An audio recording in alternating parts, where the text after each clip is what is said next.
A man finds himself, to his great astonishment, suddenly existing, after thousands and thousands of years of non-existence. He lives for a little while, and then again comes an equally long period when he must exist no more.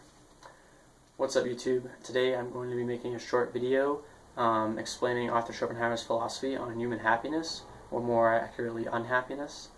And I'm just going to be reading from several of his different works, trying to explain what he means. So, Arthur Schopenhauer believes that individuals are never happy because they're always striving after a goal that they never reach because they're always striving for something in the future. He writes in Studies in Pessimism that, quote, "We look upon the present as something to be put up with while it lasts, and serving only as the way towards our goal," end quote. And then later he says, quote, "A man never is happy, but spends his whole life in striving after something which he thinks will make him so. He seldom attains his goal, and when he does, it is only to be disappointed.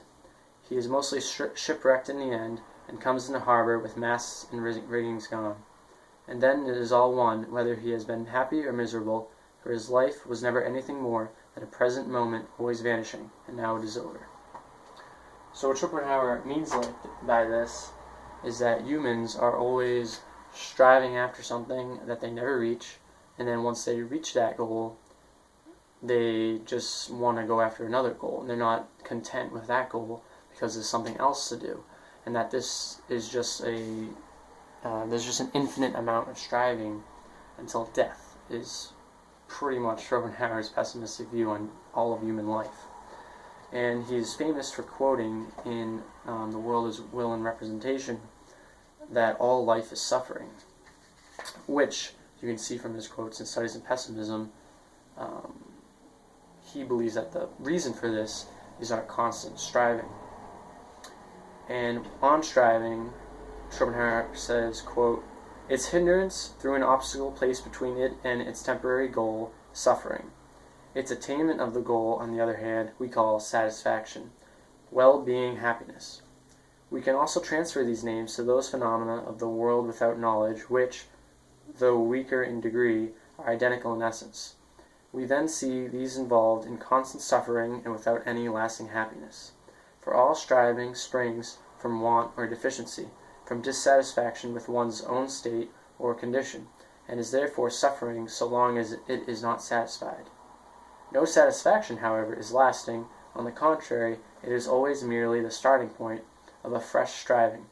We see striving everywhere, impeded in many ways, everywhere struggling and fighting, and hence always as suffering. Thus, that there is no ultimate aim of striving means that there is no measure or end of suffering." So basically, as somewhat stated before, individuals, as a phenomenon of the will, are always striving after a goal, if and when, which they most likely won't, but if they do achieve that goal, are unhappy, and therefore strive at a new goal that they believe will make them happy. Then once they achieve that goal, if they achieve that goal, they're still unhappy, and then they want to go to a new goal that they believe will make them happy. And this is essentially infinite until death, is basically Schopenhauer's philosophy, which is very pessimistic, but when you consider it, it's a pretty fair